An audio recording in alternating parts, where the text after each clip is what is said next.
Hi, this is Josh Clark, debate coach at Montgomery Bell Academy, and this is a little lecture on the federalism disadvantage.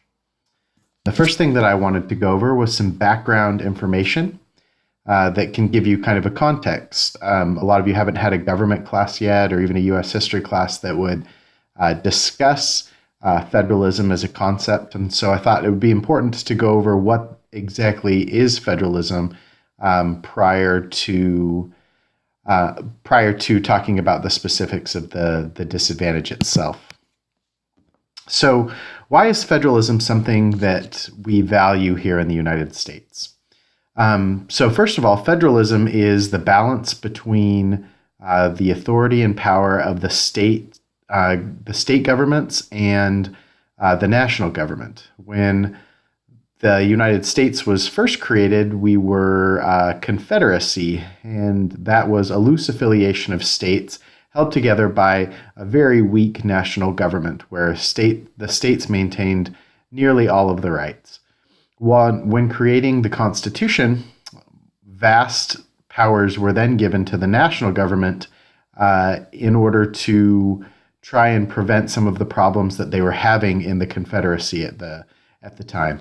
For instance, they couldn't put together an army to put down militias that had rose up to protest taxes.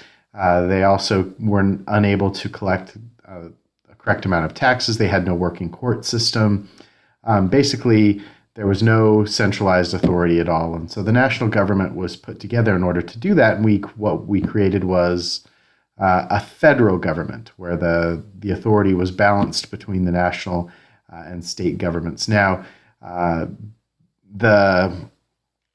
think the men who created the country would, even some of the ones that wanted more national authority, would be shocked to find out the level of superiority that the national government currently has over the states.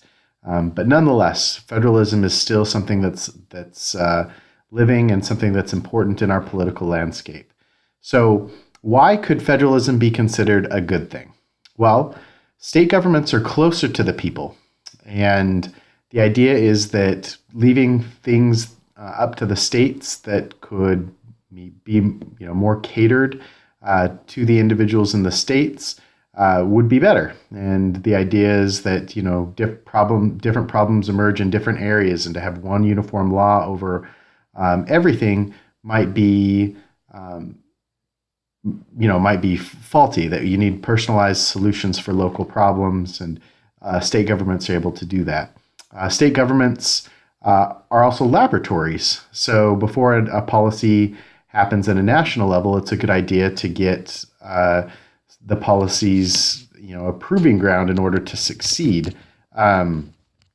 Obamacare, for instance, is very similar to a healthcare policy that Massachusetts had prior, and they had much success with it, which is why that was used as a policy to create Obamacare. Also, federalism can promote diversity among political cultures. It can give concentration to individual political parties. For instance, what it means to be a Democrat and Republican can vary drastically from state to state. In more liberal states, a Republican might look something closer to a Democrat in other states because of the more liberal proclivities of the population. The same would be the opposite in Republican states. And so federalism overall allows flexibility in politics. The big counter argument to why federalism is a good thing is that factions mean that powerful state and local interests can block progress. And we've seen this, especially in civil rights legislation. And after Brown versus Board of Education desegregated schools, followed by the Civil Rights Act of 1964, we saw a refusal by some southern states to integrate schools, and we saw federal federal enforcement in terms of the military had to physically desegregate some areas. And so we can see that allowing states the total authority has backfired, because a lot of times powerful state and local interests can block the sort of progress that is being exerted at the national level. Let's talk a little bit about what federalism means in terms of the Constitution. So enumerated powers are powers given directly to Congress. These are things that the Constitution specifically says that are national powers that Congress is in charge of. For instance, coining money, declaring war. These are enumerated powers given explicitly to the national government. There's also something that is expanded national authority called the Necessary and Proper Clause, also known as the Elastic Clause. The Constitution says that the power to make all laws which shall be necessary and proper for carrying into execution the foregoing powers. This phrase in the Constitution has been used to drastically increase the amount of national authority that exists over state authority. And so even if it's not in the explicitly in the Constitution, if it is necessary and proper for the national government to do something in order to preserve and protect its powers, then it is also seen as a national right. All right, now the 10th Amendment says that powers not delegated to the United States nor prohibited by the states are reserved to the states or the people. So what does this mean? This is very drastically historically, but this is the 10th Amendment is the basis for federalism. It's the idea that anything that the Constitution hasn't specifically given to the national government, the states are supposed to be able to do.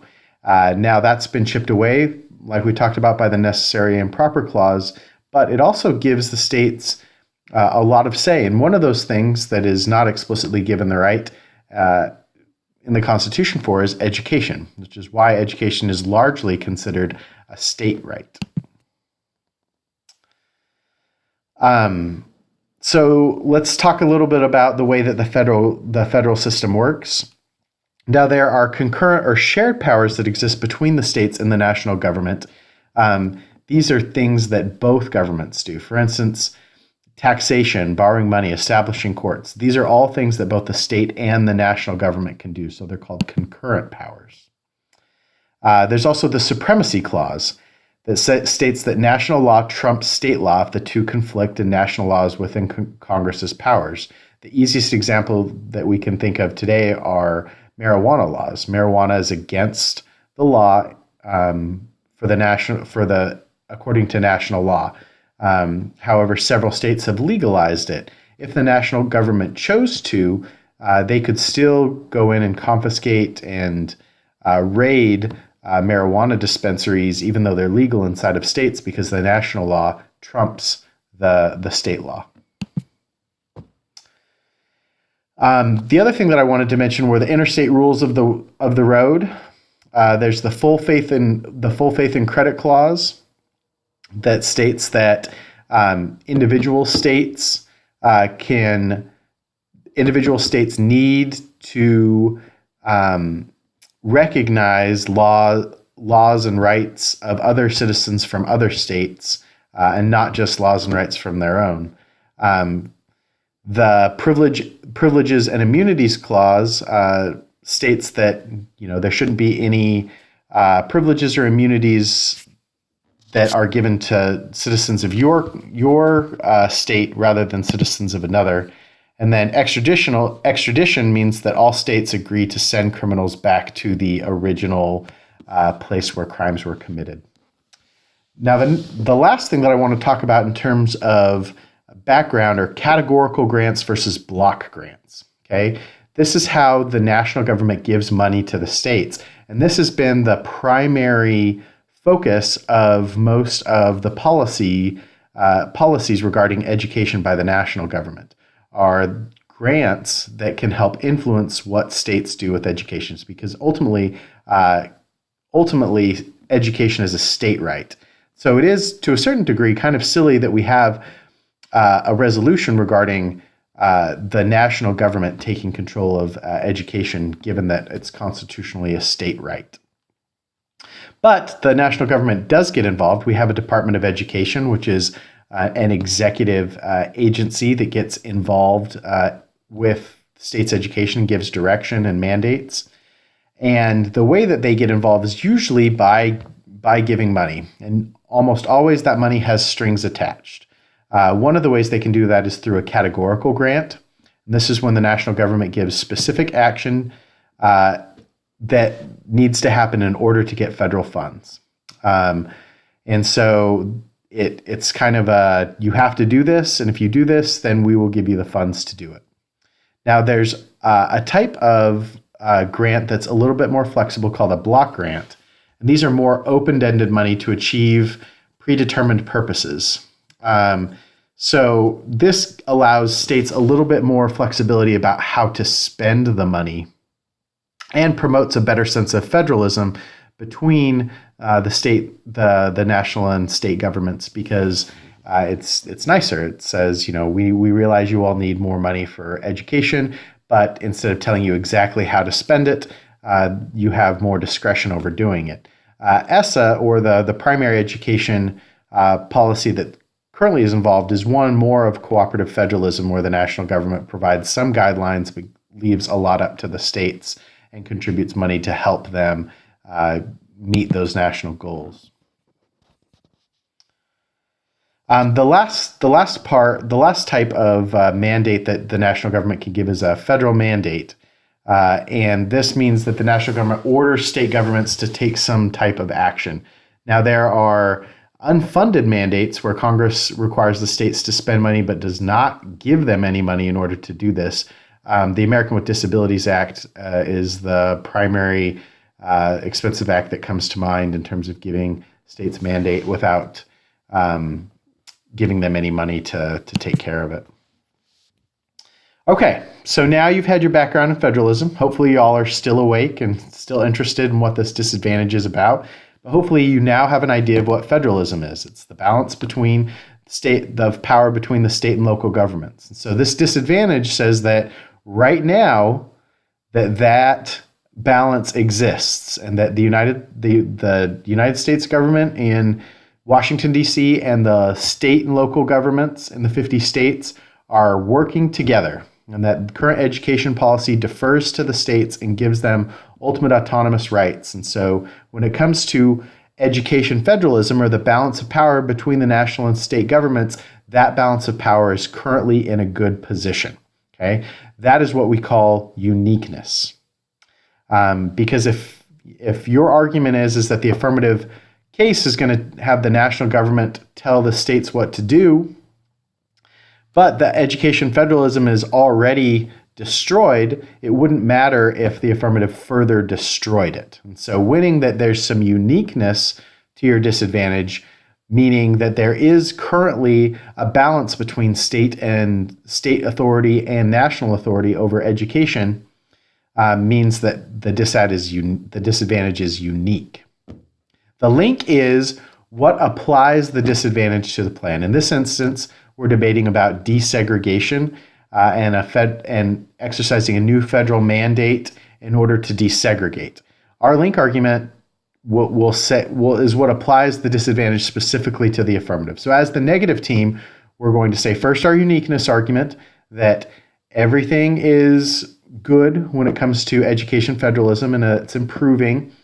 That cooperation between the national and state governments are improving, and that there's a good balance. The link would be a new federal mandate to desegregate takes authority away from states in order to enact their own desegregation policies, and instead comes down as a top-down mandate that would alienate the cooperation that currently exists between the national and state governments. That ultimately that should be a state decision and not a national decision. The last part of the disadvantage is the impact. The impact states what is the importance of maintaining education federalism. In this instance, our impact argument is that education federalism is key to our overall health of federalism, meaning there's a spillover effect. And so that's what that spillover effect means, is that our overall sense of balance between education federalism and our balance of overall federalism will be impacted. And so state and national governments will no longer be getting along. There will be not as much cooperation, and the national government will have too much power at the expense of the states because of this new education policy that mandates the states what to do about desegregation. The reason that would be bad to upset the overall impact of federalism is because if the states feel like the national government is doing too much, then they will stop their autonomous laboratories where they are experimenting with the freedom to solve national problems. And in this instance, one of those national problems is climate change. And allowing the states to have flexibility to test new ways to help with climate change is key to finding a coherent national policy that will help us avoid the worst effects of climate change. So to put that all together one more time, we would say our uniqueness is that education federalism is currently good. Our link is that a new national desegregation policy would upset the balance of education federalism between the national and state governments.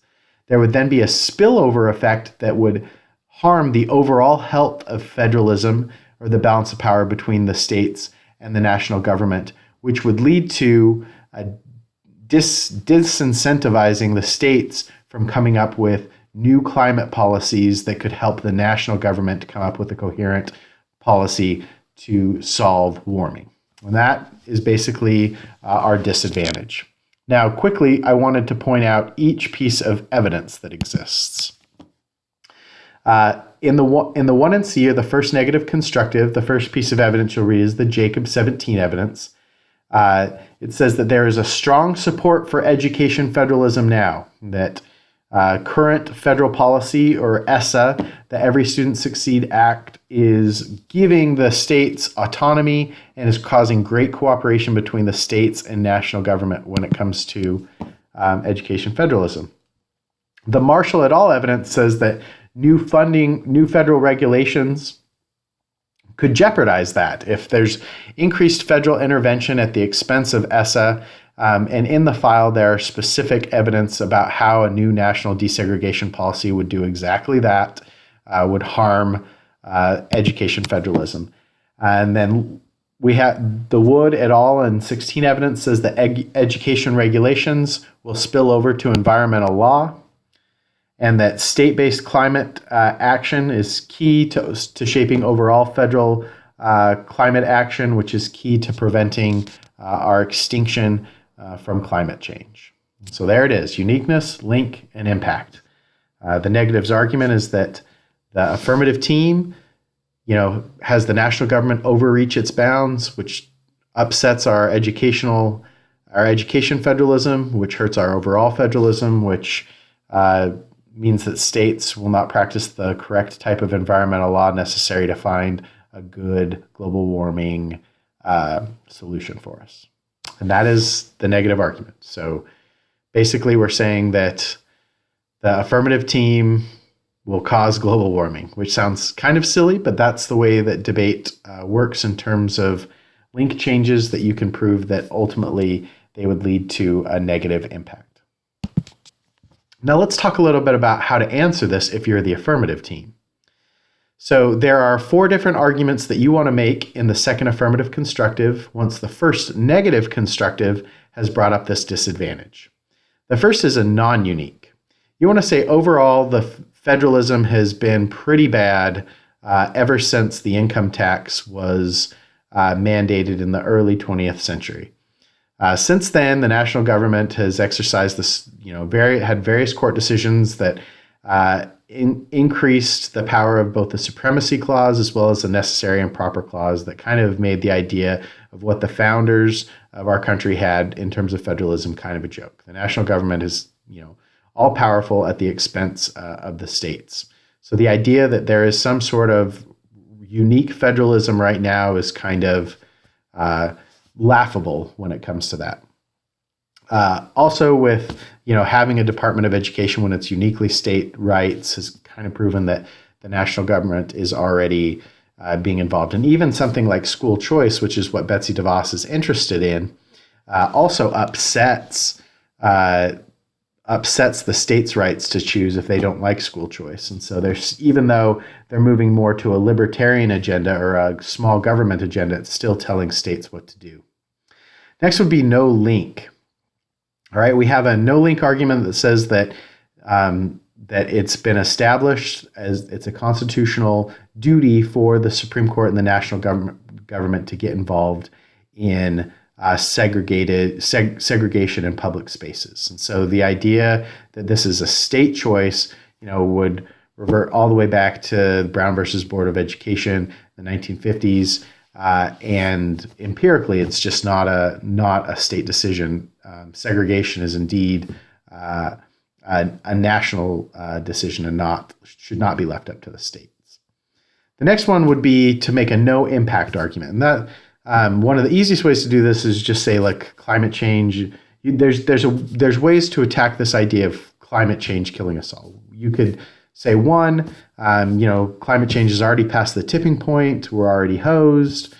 There's not a lot that federalism would be able to do about climate change. You could also make alternative cause arguments like the United States pulling out of the Paris Agreement, or it's perceived that we'll pull out of the Paris Agreement, or being non-committal about actual changes that come at the expense of fossil fuels, meaning that of all the things that are causing climate change or solutions that have potential, the balance of power between the national government and the state government seems far-fetched in order to do that. You could also read a defensive claim against warming itself and say that warming is not likely to kill everyone, that the threats are overstated, and that there may be climate adaptation necessary, but that humans will continue to thrive and the environment will self-correct.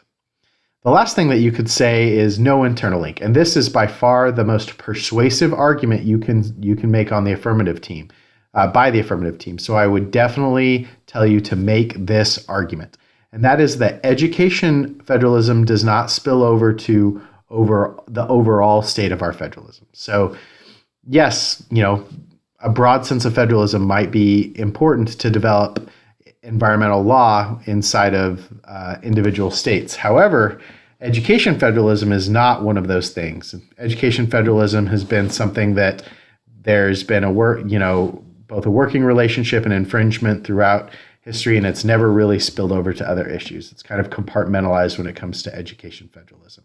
And there's no real intrinsic reason or impact to why education federalism itself is a good thing, as opposed to the overall state of federalism.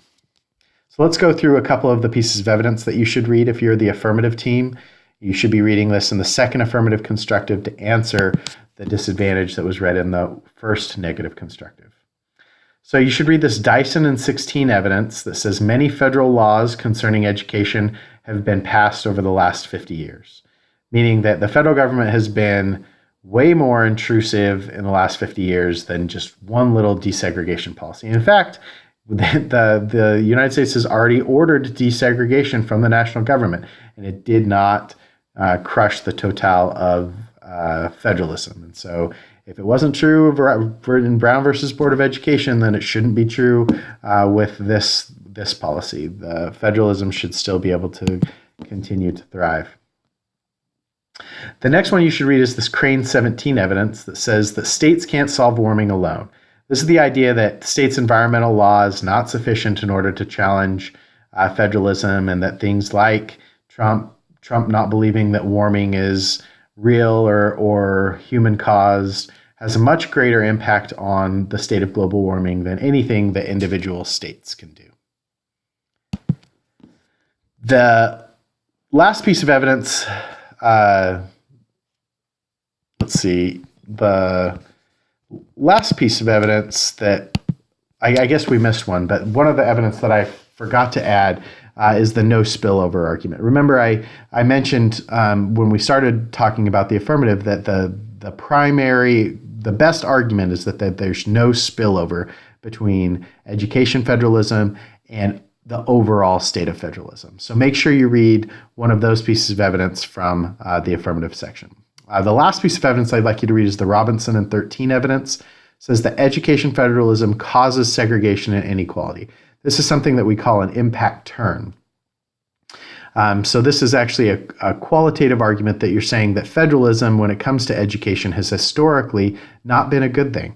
Since the affirmative case is claiming an impact of racism and that the segregation of schools are racist, I think one of the things that you can say is, as the affirmative team, is that putting the quality of desegregation in the hands of the states is something that has empirically failed and is currently failing in the status quo, and that the southern states are much less likely to desegregate on their own or to comply or to not circumvent by giving them authority as opposed to giving the national government's authority. So saying state rights are good at the same time you're saying segregation is bad seems to be somewhat of an incoherent argument. Your argument is that the national government needs to intervene and needs to tell the states where segregation is prevalent that that shouldn't be tolerated and that their state policies are failing and that they need national intervention. So this idea of state rights when it comes to education has a bad effect and could be considered racist. So that's another argument that you can make as the affirmative team. Well, that concludes our miniature lecture today. I know it went fast and you may not get everything the first time around, but I do think that going through the evidence and reading it will help you execute both the negative and affirmative when it comes to the federalism disadvantage. Thank you for watching this video, and good luck in your debates over the federalism disadvantage.